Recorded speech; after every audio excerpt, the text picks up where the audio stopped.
Hello दोस्तों, मैं भानु प्रकाश एक बार फिर से आपका स्वागत करता हूं।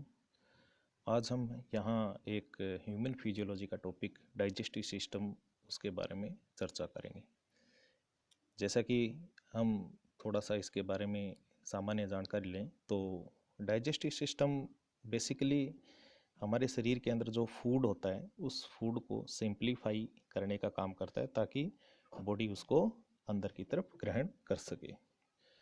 जैसा कि हम देखेंगे डाइजेस्टिव सिस्टम के जो स्ट्रक्चर है उसके बारे में बात करें तो सबसे पहले एज यूजुअल जो अपने छोटे क्लासों में डाइजेस्टिव सिस्टम पढ़ते आ रहे हैं उसी हिसाब से हम उसका एक क्लासिफिकेशन चार्ट देख रहे हैं। यहाँ हम देखें डाइजेस्टिव सिस्टम को बेसिकली आप दो पार्ट के अंदर डिवाइड करते हैं। सबसे पहले एलिमेंट्री कैनाल और दूसरा पार्ट इसका होता है डाइजेस्टिव ग्लैंड।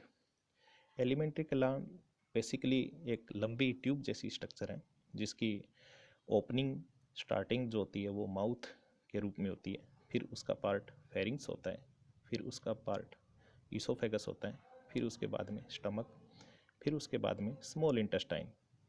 हालांकि स्मॉल इंटेस्टाइन के भी तीन पार्ट हैं, ट्यूडिनम, जेजुनम और इलियम। यहाँ हम बात करें स्मॉल इंटेस्टाइन के बाद लार्ज इंटेस्टाइन। लार्ज इंटेस्टाइन भी आपके तीन भागों में डिवाइड होती है, सीकम, कोलन और रेक्टम। लास्ट एंड ओपनिंग के रूप में हमारे एलिमेंट्री कैनाल का एनएस के रूप में खुलता है।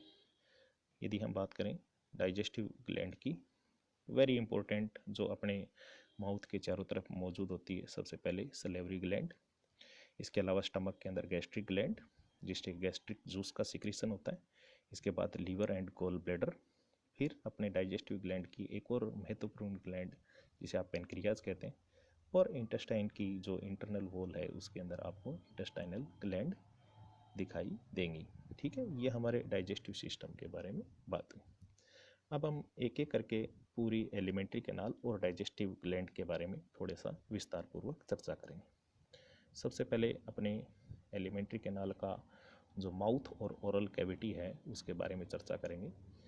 यहाँ अपने जो इस डायग्राम में देख रहे हैं, इस डायग्राम में हालांकि लेबलिंग काफ़ी ज़्यादा दी हुई है, इस लेबलिंग को ज़्यादा ध्यान नहीं देते हुए हम सबसे पहले माउथ एंड ओरल कैविटी के अंदर जो बेसिक पार्ट होते हैं वो पैलेटाइन, टंग और टीथ, इनके बारे में ज़्यादा विशेष तौर पर ध्यान देंगे। सबसे पहले अपने बात करेंगे यहाँ पर जो ये दिखाई दे रहे हैं टीथ, ये टीथ हमारे जो फूड है उसको अच्छी तरीके से चबाने का काम करते हैं और इसके बारे में चर्चा हम आगे करेंगे। इसी तरीके से ये पैलेटाइन जो आपको दिखाई दे रही है, ये पैलेटाइन जिसमें हार्ड पैलेट, इसके अलावा पीछे का जो ये सॉफ्ट पैलेट, ठीक है, जो ओरल कैविटी के पीछे हिस्से तक जाता है, ये मौजूद होती है। इसी तरीके से ओरल कैविटी जो है, उस ओरल कैविटी के फर्श के ऊपर एक फ्लेक्सिबल स्ट्रक्चर होती है, दैट इज टंग।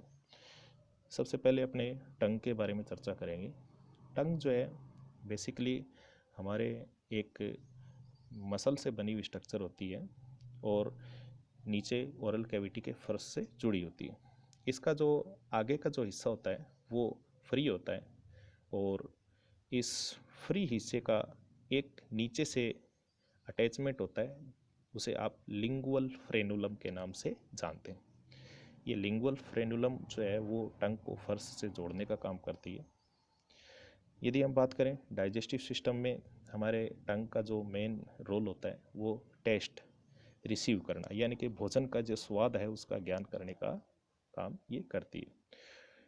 हालांकि इस टंग की स्ट्रक्चर के अंदर टेस्ट को रिसीव करने के लिए टेस्ट बड होती है। ये एक टेस्ट बड की स्ट्रक्चर है जिसमें आप देख रहे हो एक ऊपर की तरफ पोर और कुछ अंदर की तरफ सेंसरी जो सेल है टेस्ट को रिसीव करने वाली, नीचे की तरफ ये कुछ नर्व फाइबर जो टेस्ट के सिग्नल को ब्रेन तक पहुंचाने का काम करते हैं। यदि हम बात करें, ये टेस्ट बड हमारे टंग की सरफेस के ऊपर फैली रहती है जो अलग अलग प्रकार के टेस्ट को रिसीव करने का काम करती है। बेसिकली जो टेस्ट बड है अलग अलग प्रकार के स्वाद को लेने के लिए, जैसे कि ये आगे की तरफ सबसे पहले स्वीटनेस यानी कि मीठे का ज्ञान करवाने के लिए। इसके अलावा उसके लेटरल साइड की तरफ, थोड़ा पीछे की तरफ 2 एरिया होते हैं जहाँ पर साल्टी यानी कि नमकीन स्वाद को रिसीव करने से संबंधित जो है टेस्ट बड मौजूद रहती है। उसके जस्ट पीछे की तरफ दोनों साइड श्योर यानी कि खट्टेपन के टेस्ट को रिसीव करने से संबंधित टेस्ट बड मौजूद रहती है। इसी तरीके से पीछे जीभ के एक एरिया होता है जहाँ कड़वेपन से संबंधित स्वाद जो है उसको ज्ञान करने से संबंधित टेस्ट बड मौजूद रहती है। रिसेंटली एक और टेस्ट जो है वो साइंटिस्ट के द्वारा डिस्क्राइब किया गया है, इसे आप यूमामी टेस्ट कहते हैं।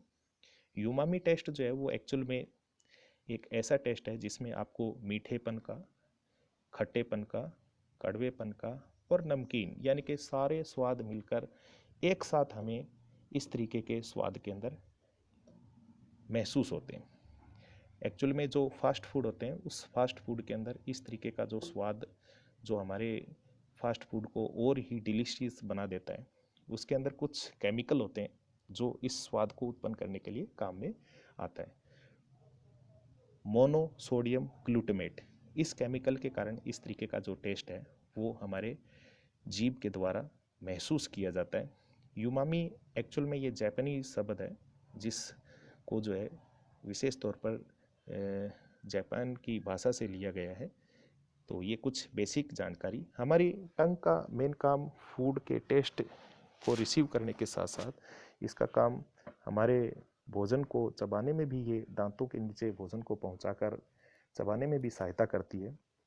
इसके साथ यदि हम बात करें, कुछ जीव जैसे कि कुत्ते के अंदर हाँफने की प्रक्रिया के दौरान जो टेम्परेचर होता है वो भी इस जीव के द्वारा कम करने की कार्रवाई के अंतर्गत होता है। यदि हम बात करें कि भी ये जो टेस्ट के बाद या टंग के बाद अगला जो टॉपिक है वो है पैलेटाइन। पैलेटाइन जो है वो हमारे ओरल कैविटी, उस ओरल कैविटी के ऊपर का सरफेस यानी कि वो ऊपर का भाग होता है जिसके 2 पार्ट होते हैं, एक तो हार्ड पार्ट और दूसरा क्या होता है, सॉफ्ट पार्ट। जैसे कि इस डायग्राम में देखेंगे, ये हमारी नेजल कैविटी और ये ओरल कैविटी। ओरल कैविटी और नेजल कैविटी के बीच में ये जो प्लेट जैसी जो स्ट्रक्चर है ये पैलेटाइन है। हालांकि इस हार्ड पैलेट के ऊपर कुछ धारीदार संरचनाएं होती हैं जिसे पैलेटाइन रूट कहते हैं।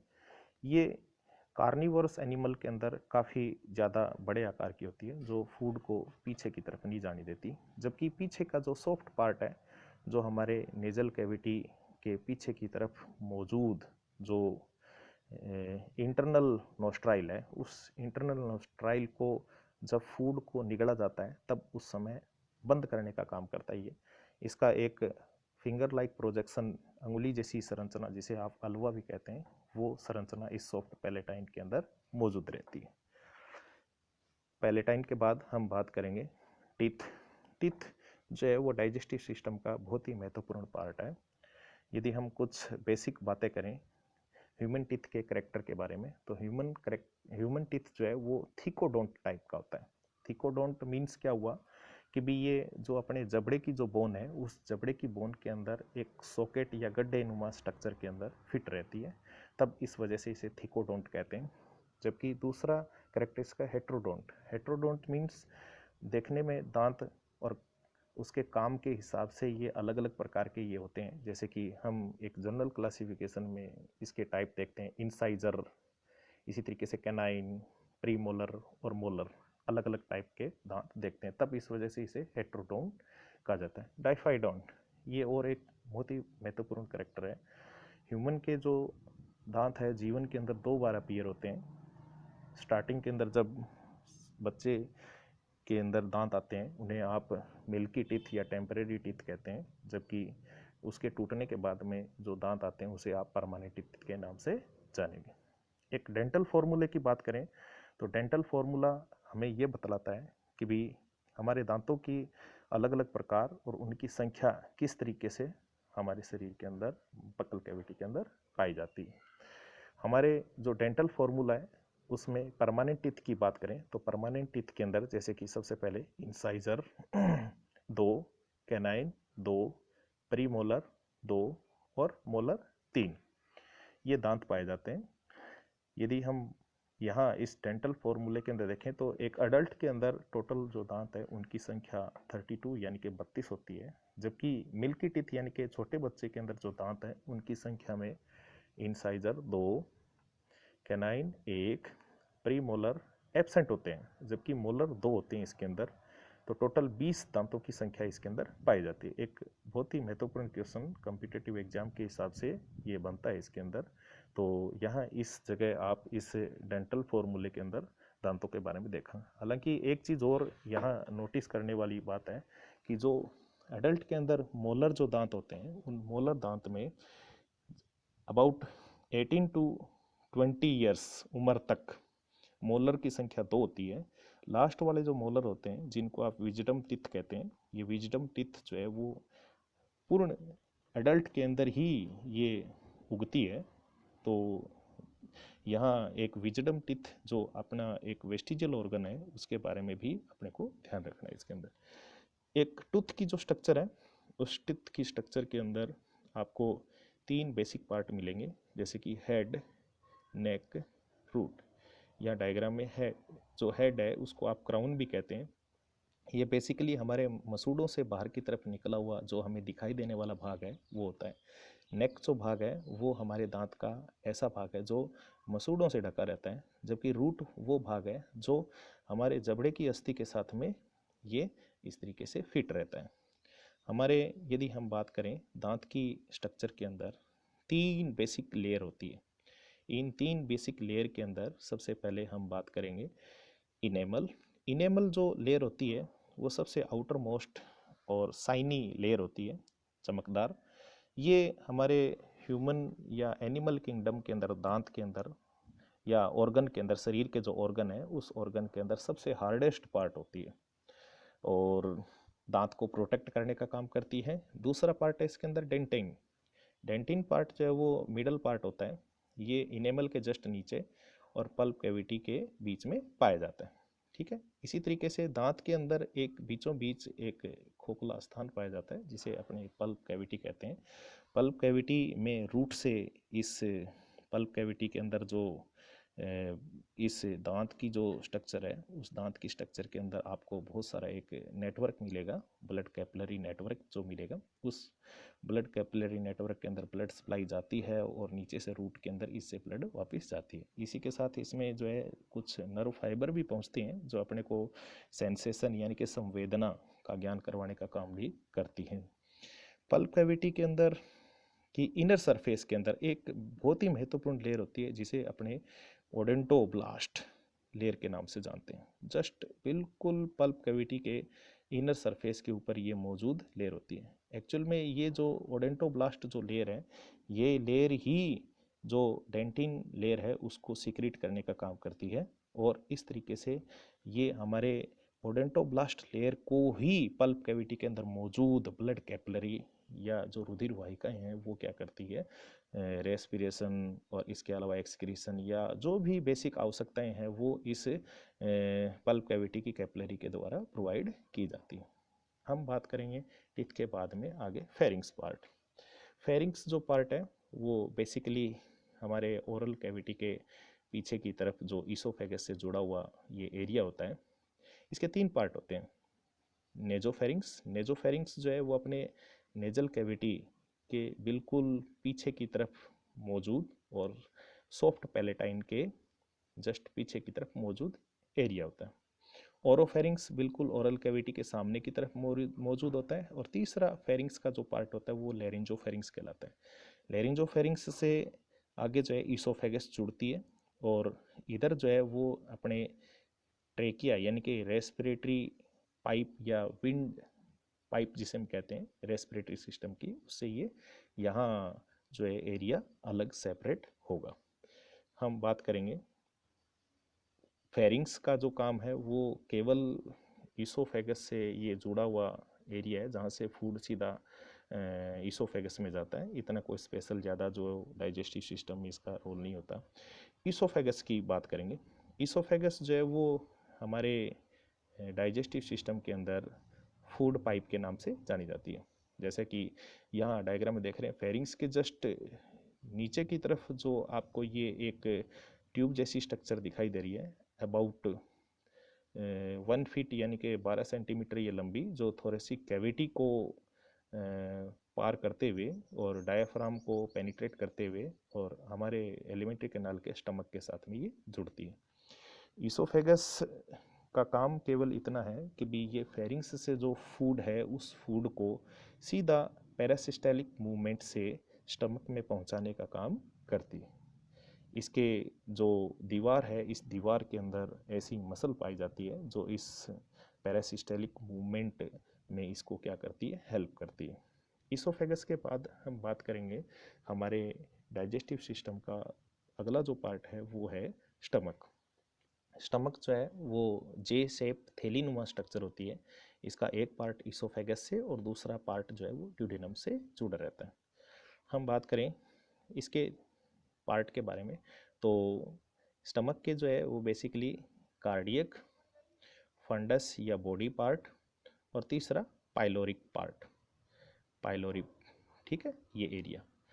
इस स्टमक की खासियत बहुत तरीके की, हम इसको विशेष तौर पर अलग अलग तरीके से इसको बता सकते हैं।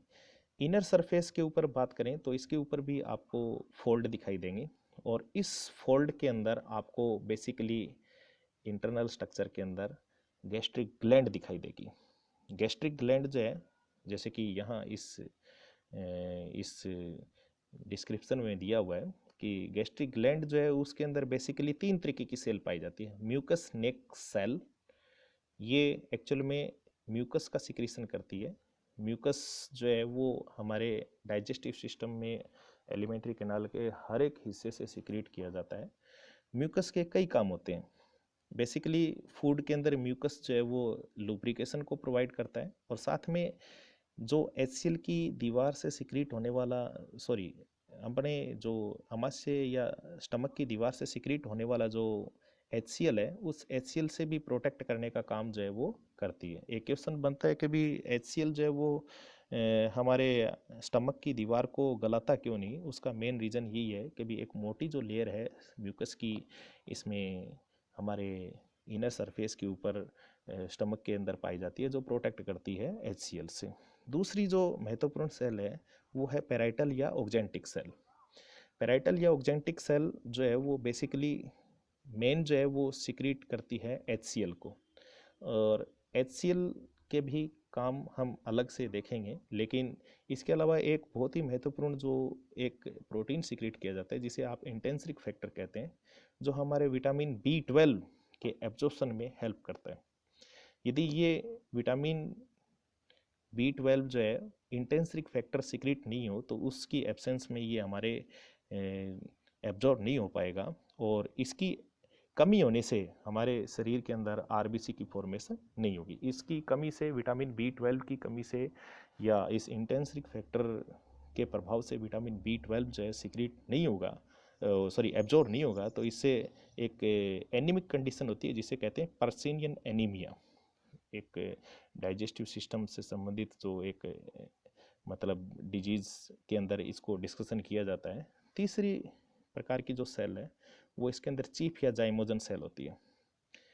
ये सेल जो है वो डाइजेशन के रिगार्डिंग पेप्सिनोजन का सिक्रीशन करती है, इसके अलावा रेनिनिन का सिक्रीशन करती है और गैस्ट्रिक लाइपेज का सिक्रीशन करती है। हालांकि इनके जो फंक्शन है उसको अपने एक अलग वीडियो के अंदर डिस्कशन करेंगे। एक डाइजेस्टिव सिस्टम के अंदर जो डाइजेशन है उसको अलग टॉपिक से डिस्कशन करेंगे। यहाँ हम जो है इसके गैस्ट्रिक ग्लैंड से सिक्रीट जो सब्सटेंस है या फ्लूइड है उसको अपने गैस्ट्रिक जूस कहते हैं। उस गैस्ट्रिक जूस के अंदर मेन जो कंटेंट होता है वो HCl होता है। इस HCl के काम भी हम यहाँ थोड़े से देख लेते हैं। HCl जो है वो मेन जो काम करता है वो एसिडिक मीडियम प्रोवाइड करता है फूड को। इसके अलावा ये फूड के अंदर आए हुए बैक्टीरिया को किल करने का काम करता है। तीसरा काम इसका ये होता है कि भी ये हार्ड फूड पार्टिकल को गलाने का काम करता है, ठीक है, the hard parts of food.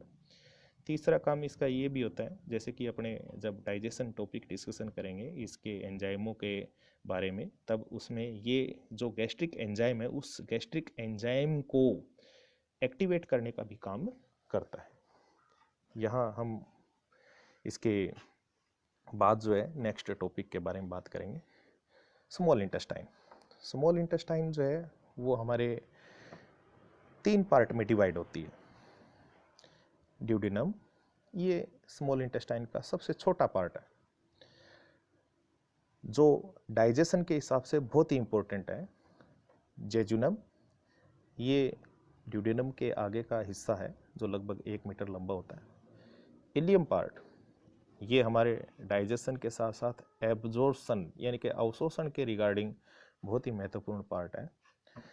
ये कुल मिला के हमारे एलिमेंट्री कैनाल का स्मॉल इंटेस्टाइन बहुत ही महत्वपूर्ण पार्ट होता है।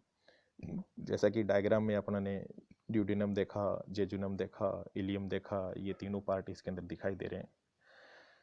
बेसिकली इसकी जो स्ट्रक्चर है उस स्ट्रक्चर के अंदर इनर सरफेस के ऊपर कुछ स्पेशल टाइप की ग्लैंड जो है इसकी इनर फोल्ड के अंदर सरफेस के अंदर पाई जाती है। इसमें सबसे पहले बात करेंगे अपने ब्रूनर्स ग्लैंड।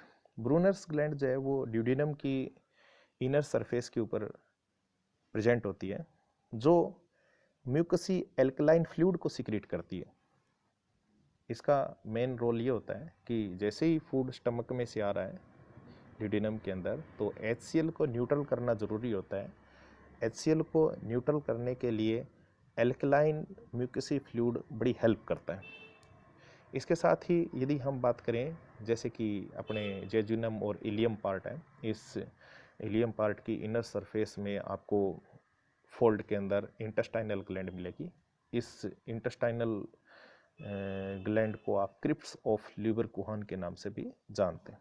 इस क्रिप्स ऑफ ल्यूबरकुहान जैसे कि ये डायग्राम में दिख रहा है, इसमें भी आपको जैसे कि गैस्ट्रिक ग्लैंड की तरीके से अलग अलग प्रकार की जो सेल है वो पाई जाती थी, वैसी ही इसके अंदर मिलेगी। इसमें आपको मिलने वाली जो सेल होती है वो सबसे पहले म्यूकस या ग्लोबलेट सेल जो म्यूकस का सिक्रीशन करती है, पेनेथ सेल जो आपके लाइसोजाइम का सिक्रीशन करती है जो फूड के अंदर बैक्टीरिया वगैरह किल करने का काम करती है। इसी तरीके से इंटेस्टाइनल सेल जो है वो आपके अलग अलग प्रकार के इंटेस्टाइनल जूस के अंदर मौजूद जो एंजाइम है उसको सिक्रीट करने का काम करती है। इंटेस्टाइनल ग्लैंड के जो सिक्रीशन है इसको आप इंटेस्टाइनल जूस के नाम से जानते हैं। डाइजेशन में भी इसका बड़ा रोल होता है। यदि हम बात करें हिस्टोलॉजी ऑफ इंटेस्टाइन, तो यहाँ इंटेस्टाइन की जो हिस्टोलॉजी है उसके अंदर बेसिकली सबसे पहले outer most white fibrous connective tissue से बनी हुई सीरोसा या पेरिटोनियम पाई जाती है। इसके बाद में इसके अंदर मस्कुलर पार्ट, और इस मस्कुलर पार्ट के अंदर लॉन्गिट्यूडनल और सर्कुलर मसल जो है वो इसके अंदर पाई जाती है। बेसिकली जो मसल यहाँ मिलेगी वो स्मूथ मसल होती है, क्योंकि यदि हम बात करें यदि यहाँ सेरेटेड या फिर स्केलेटल मसल होती तो हम हमारे डाइजेस्टिव सिस्टम में वॉलेंटरी अपने डाइजेशन को कंट्रोल कर सकते थे, लेकिन हमारा जो डाइजेस्टिव सिस्टम है वो अनवॉलेंटरी टाइप का मतलब काम करता है। इसमें हमारा कोई स्वेच्छा से नियंत्रण नहीं होता। इसके बाद सबसे महत्वपूर्ण और बात करेंगे अपने सब म्यूकोजा, और फिर आती है म्यूकोजा। म्यूकोजा एक्चुअल में वो पार्ट है जो हमारे म्यूकस का सिक्रीशन का काम करती है, जबकि इसके जस्ट नीचे सब म्यूकोजा, इस सब म्यूकोजा के अंदर जैसे यहाँ डायग्राम में देख रहे हैं ये ब्लड वेसल दिखाई दे रही है और कुछ लिम्फेटिक वेसल है वो भी दिखाई दे रही है। ये एलिमेंट्री कैनाल के जो है मतलब हिस्से का छोटा सा हिस्सा उसको मैग्नीफाइन करके बताया गया है। तो यहाँ थोड़ी सी बेसिक इसके बारे में जो हिस्टोलॉजी है उसके बारे में पता चला, तो उससे हमें कुछ इसकी बेसिक फिजियोलॉजी और कुछ काम करने के तरीके हैं उनके बारे में जानकारी मिलती है। हम बात करेंगे लार्ज इंटेस्टाइन। लार्ज इंटेस्टाइन जो है वो हमारे डाइजेशन के अंदर इतना ज़्यादा रोल अदा नहीं करती, लेकिन फिर भी ये एलिमेंट्री कैनाल का बहुत ही महत्वपूर्ण पार्ट है। इस के अंदर जो है 3 पार्ट होते हैं। सीकम, इसके अंदर जो है 3 पार्ट होते हैं। इन 3 पार्ट के अंदर सबसे पहले सीकम, फिर कोलन, फिर इसके अंदर रेक्टम। जैसे कि सीकम पार्ट ये जो दिखाई दे रहा है इसके अंदर, सीकम पार्ट के अंदर सबसे पहले बात करेंगे। ये एक छोटा सा पार्ट है और इसके मार्जिन के ऊपर एक अंगुली जैसी स्ट्रक्चर होती है जिसे वर्मीफॉर्म अपेंडिक्स कहते हैं। ये भी एक वेस्टिजियल ऑर्गन है। हमारे जो एंसेस्टर थे वो शुरुआत में वेजिटेरियन थे और उसमें जो घास पत्तियां वगैरह उससे ही वो फूड को लेते थे। ग्रेजिंग एनिमल जो होते हैं, चरने वाले जीव होते हैं, उनके अंदर वर्मीफॉर्म अपेंडिक्स जो है वो काफ़ी विकसित होती है। इसमें एक सिम्बायोटिक बैक्टीरिया पाया जाता है जो सेलुलोज के डाइजेशन के अंदर काम में आता है। लेकिन हमारे अंदर इस तरीके की सेलुलोज के डाइजेशन की सुविधा नहीं है, तब इस वजह से ये एक वेस्टिजियल ऑर्गन के रूप में पाया जाता है। कोलन जो पार्ट है, उस कोलन पार्ट के अंदर 3 पार्ट होते हैं, असेंडिंग, ट्रांसवर्स और डिसेंडिंग। असेंडिंग, ट्रांसवर्स और डिसेंडिंग, ये 3 जो पार्ट हैं, इन 3 पार्ट की स्ट्रक्चर के अंदर आप देख रहे हो, सबसे पहले ये हमें दिखाई दे रही है टीनिकोलाई। टीनिकोलाई जो है वो पैरेलली मसल बैंड होते हैं 3, जो इस लार्ज इंटेस्टाइन के ऊपर पाए जाते हैं। हिस्टेरिया, हिस्टेरिया जो है वो हिस्ट्रा के नाम से भी जाने जाते हैं। ये लेटरल पाउच जैसी स्ट्रक्चर है जो इस इंटेस्टाइन की स्ट्रक्चर को एक स्पेसिफिक स्ट्रक्चर देती है, जैसे कि इसके बैग जैसी स्ट्रक्चर बाहर की तरफ दिखाई दे रहे हैं। रेक्टम जो पार्ट है वो अपना एक मस्कुलर बैग जैसी स्ट्रक्चर है जिसमें जो फूड, डाइजेस्टेड फूड के वेस्ट को क्या किया जाता है, इकट्ठा किया जाता है और एनएस के थ्रू इसको समय समय पर बाहर की तरफ निकाल दिया जाता है। यदि हम बात करें लार्ज इंटेस्टाइन, तो लार्ज इंटेस्टाइन में हमारे डाइजेशन से संबंधित कोई ऐसा स्पेशल काम नहीं होता, लेकिन फिर भी इसकी इनर लिमन के अंदर जो है कुछ बैक्टीरिया पाए जाते हैं जो कुछ मात्रा के अंदर जो डाइजेस्टेड और अब्जॉर्ब्ड जो फूड है उसका कुछ न कुछ डाइजेशन करते हैं बाय बैक्टीरियल डाइजेशन। ठीक है, तो इतना ज़्यादा कोई स्पेशल इसके अंदर रोल नहीं होता। हम बात करेंगे डाइजेस्टिव सिस्टम की ग्लैंड के बारे में। ग्लैंड जो है, जिसमें सबसे पहले अपने बात करेंगे सलेवरी ग्लैंड। सलेवरी ग्लैंड जो है वो हमारे 3 पेयर होती है, पैरेटोइड, सबमैंडिबुलर और सबलिंगुअल। पैरेटोइड हमारे अपर और लोअर जो जहाँ पे जुड़ते हैं और कान के बिल्कुल सामने की तरफ मौजूद ये ग्लैंड होगी, जबकि सबलिंगुअल जो ग्लैंड होती है जीभ के जस्ट नीचे की तरफ मौजूद होती है, और सबमैंडिबुलर जबड़े के जो लोअर जो है उस लोअर जो के अंदर की तरफ जो है मौजूद रहती है। ये जो ग्लैंड है वो अपने सिक्रीशन सलाइवा को ओरल कैविटी के अंदर पहुंचाती है थ्रू डक्ट। हमारे यदि हम बात करें सलाइवा की बात करें तो सलाइवा जो है वो लगभग एक अडल्ट ह्यूमन बीइंग के अंदर 1 से लेकर 1.5 लीटर पर डे के हिसाब से इसको सिक्रेट किया जाता है। इसकी पीएच जो है वो 6.5 यानी कि स्लाइटली एसिडिक होता है। इसके कंपोजिशन के अंदर मेन जो है वो पानी होता है। पानी के अलावा इसके अंदर इनऑर्गेनिक सब्सटेंस में सोडियम क्लोराइड, पोटेशियम बाइकार्बोनेट, और इसके अलावा इसमें ऑर्गेनिक सब्सटेंस के रूप में म्यूकस जैसा कि हम पहले भी चर्चा कर चुके हैं। जो एलिमेंट्री कैनाल है उस एलिमेंट्री कैनाल के अंदर म्यूकस का सिक्रीशन जगह जगह होता है। इसके अलावा इसके अंदर जो एंजाइम पाया जाता है वो टाइलिन या एमाइलेज एंजाइम। टाइलिन या एमाइलेज एंजाइम जो है वो स्टार्च के डाइजेशन के अंदर काम में आता है। हम डाइजेशन में इसका दोबारा से जिक्र करेंगे। हमारे फूड के अंदर कोई बैक्टीरिया वगैरह कोई पैथोजन यदि है तो उसको किल करने के लिए लाइसोजाइम भी जो है वो सलाइवा के अंदर मौजूद रहता है। सलाइवा के फंक्शन के बारे में बात करें तो सबसे पहला जो काम होता है, जो दांतों के द्वारा भोजन को चबाया जाता है तो उसमें सलाइवा अच्छी तरीके से मिक्सअप होकर उसको लुब्रिकेशन प्रोवाइड करती है ताकि हम उसको अच्छी तरीके से स्वेल कर सकें, निगल सकें। इसके अलावा हमारे फूड को डिजोल्व करने का काम करता है ताकि जीभ जो है वो टेस्ट का ज्ञान ले सके। इसके अलावा बोलने के अंदर भी काम में आती है और थर्मल रेगुलेशन के अंदर भी कुत्ते के अंदर ये इस तरीके से काम में आएगी। इसके अलावा ये एक एंटीबैक्टीरियल प्रॉपर्टी को भी रखती है, जैसे कि लाइसोजाइम का जिक्र हमने किया था। लाइसोजाइम जो है वो इसके अंदर पाया जाता है। इसके अलावा स्टार्च के डाइजेशन के लिए एमाइलेज जो है वो इसके अंदर पाया जाता है। यहाँ सलेवरी ग्लैंड के अंदर बात करने के बाद हम अगला जो है वो बहुत ही महत्वपूर्ण डाइजेस्टिव सिस्टम की जो ग्लैंड है उसके बारे में बात करेंगे, वो है लीवर। हालांकि लीवर जो है वो डायरेक्ट जो है वो इन्वॉल्व नहीं होती डाइजेशन के अंदर, लेकिन इसके साथ जुड़ी हुई जो गोल ब्लैडर है उस गोल ब्लैडर के सिक्रीशन यानी कि बाइल जूस को बनाने का काम लीवर के द्वारा होता है। लीवर जो है वो शरीर की लार्जेस्ट ग्लैंड होती है। इसमें दो पार्ट होते हैं, लोब होते हैं, और इसके साथ ही गोल ब्लैडर जुड़ा रहता है। यदि हम बात करें लीवर के काम की तो काफ़ी बड़ी ग्लैंड होने के साथ साथ इसके काफ़ी ज़्यादा काम होते हैं। तो इसके जो मेन जो बेसिक काम होते हैं उनको आपने लिस्ट किया है। ये है हेल्पफुल इन ग्लाइकोजेनेसिस।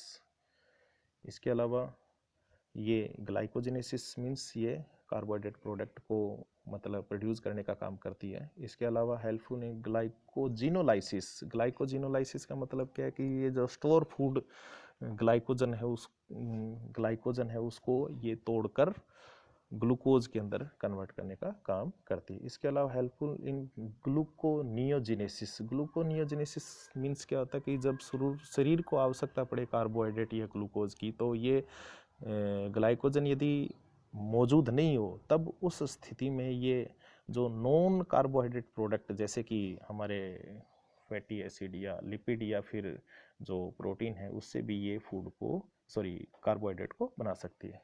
इसके अलावा बाइल जूस प्रोडक्शन के अंदर इसका बाइल साल्ट जैसे कि बढ़ाने के अंदर काम में आता है, और साथ में बाइल पिगमेंट बिलुब्रिन और बिलुब्रिडिन बनाने के अंदर भी इसका रोल होता है। इसके अलावा ये स्टोरेज करता है vitamin A, D, vitamin B 12। इसके अलावा ऑर्निथिन साइकिल के अंदर यूरिया के सिंथेसिस में भी इसका रोल होता है। इसके अलावा ब्लड क्लोटिंग प्रोटीन प्रोथ्रोम्बिन वगैरह फाइब्रिनोजन बनाने के अंदर भी काम में आता है। फीटल स्टेज के अंदर ये ब्लड फॉर्मेशन के अंदर काम में आता है। एम्ब्रियोनिक स्टेज के अंदर कुफर सेल जो है वो काफ़ी महत्वपूर्ण है। शरीर के ब्लड के अंदर मौजूद जो भी पैथोजन है उन पैथोजन को लीवर जो है वो धीरे धीरे करके ख़त्म करने का प्रयास करता है, जिसमें लीवर की जो ये कुफर सेल वो काफ़ी महत्वपूर्ण रोल अदा करती है। इसके अलावा लीवर जो है डिटॉक्सिफिकेशन का भी काम करता है अलग अलग प्रकार के, जैसे कि ये कोई मेटल सब्सटेंस यदि आ गया है, कोई ड्रग्स वगैरह जो है उसको क्या करते हैं ये शरीर से सेपरेट आउट करने का काम करता है। यदि हम थोड़ा सा देखें कि भाई ये जो लीवर की जो स्ट्रक्चर है उसका एक डायग्राम दिया हुआ है। इस लीवर की स्ट्रक्चर के अंदर इस तरीके से ये रेक्टेंगुलर शेप हेक्सागोनल शेप के अंदर जो एरिया है उसके अंदर सेल मौजूद है। ये सेल जो है हेपेटोसाइट सेल कहलाती है। इसी से ही जो डाइजेशन के रिगार्डिंग जो गोल ब्लैडर है उस गोल ब्लैडर के लिए जो बाइल जूस है उसका प्रोडक्शन किया जाता है। हम बात करेंगे गोल ब्लैडर के बारे में। तो गोल ब्लैडर जो है वो लीवर के साथ जुड़ी हुई एक बैग जैसी स्ट्रक्चर होती है। इसमें बाइल जूस का सिक्रीशन होता है। बाइल जूस का प्रोडक्शन जो है वो लीवर करता है, ये ध्यान रखने वाली बात है। लेकिन गोल ब्लैडर जो है वो बाइल जूस का स्टोरेज का काम करता है, स्टोरेज और सिक्रीशन का काम करता है। बाइल जूस जो है वो लगभग 500 ml पर डे के हिसाब से सिक्रीट होता है। इसकी pH 8.5 to 9 यानी कि ये एल्कलाइन होता है। 97.6% इसके अंदर पानी होता है।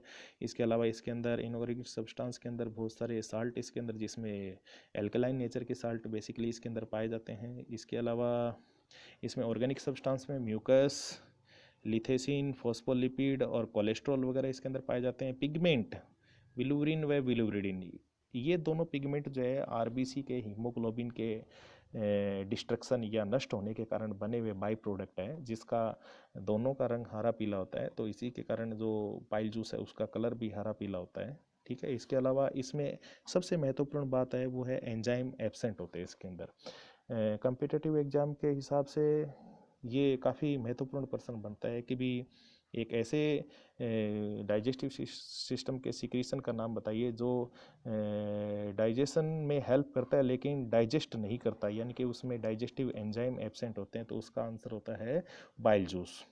बाइल जूस के जो फंक्शन है वो हम देखें तो यहाँ ये जो स्टमक से आए हुए एसिडिक फूड को न्यूट्रल करने का काम करेगा, यानी कि उसके HCl को न्यूट्रल करने का काम करेगा, क्योंकि आगे का डाइजेशन जो है वो स्मॉल इंटेस्टाइन के अंदर एल्कलाइन मीडियम के अंदर होता है। इसके अलावा ये एल्कलाइन मीडियम प्रोवाइड करता है। इसके अलावा बाइल पिगमेंट और मेटल्स को जो हमारे शरीर के अंदर मौजूद होते हैं उनको एलिमेंट्री कैनाल के थ्रू निकालने का काम करता है। इसके अलावा ये फैट सॉल्युबल जो विटामिन है उनको एब्जॉर्ब करने का काम करता है, जैसे कि विटामिन ए, डी, के, ई। इनका एब्जॉर्प्शन जो है वो हमारे बाइल जूस से ही होता है। इमल्सिफिकेशन, ये सबसे महत्वपूर्ण डाइजेशन की प्रोसेस होती है। इमल्सिफिकेशन जैसे कि हम जब डाइजेशन का नेक्स्ट वीडियो है उसमें डिस्कशन करेंगे तो उसमें फैट के डाइजेशन के लिए ये एक प्रोसेस होती है। इस प्रोसेस के अंदर फैट की बड़ी बड़ी ड्रॉपलेट को छोटी छोटी ड्रॉपलेट के अंदर तोड़ा जाता है। नेक्स्ट हम बात करेंगे, लास्ट हमारी जो इम्पोर्टेंट ग्लैंड है वो है पेनक्रियाज। पेनक्रियाज जो है वो हमारे शरीर की एक और महत्वपूर्ण ग्लैंड है। ये एक मिक्स्ड या कंपाउंड ग्लैंड है, क्योंकि इसके अंदर दो तरीके के काम परफॉर्म किए जाते हैं, यानी कि ये एक एक्सोक्राइन ग्लैंड के रूप में और एंडोक्राइन ग्लैंड के रूप में दोनों तरीके से काम करती है। एक्सोक्राइन ग्लैंड के रूप में ये पेनक्रियाटिक जूस का सिक्रीशन करती है, और इसके अलावा इसका 1% जो पार्ट है वो लैंगरहैंस आइसोलेट के रूप में पाया जाता है। लैंगरहैंस आइसोलेट जैसे कि आप देख रहे हो, ये एक डायग्राम है। इसके अंदर पेनक्रियाटिक एंसिनाई के बीच में कुछ तैरती हुई ये कुछ सेल्स होती है, जिसमें अल्फा, बीटा और डेल्टा सेल ये एंडोक्राइन नेचर की होती है। इनसे कुछ हार्मोन सिक्रीट किए जाते हैं, जैसे कि इसमें अल्फा सेल से ग्लूकागोन का सिक्रीशन होता है, जबकि बीटा सेल से इंसुलिन का सिक्रीशन होता है, और डेल्टा सेल से सोमेटोस्टेरोन का सिक्रीशन होता है।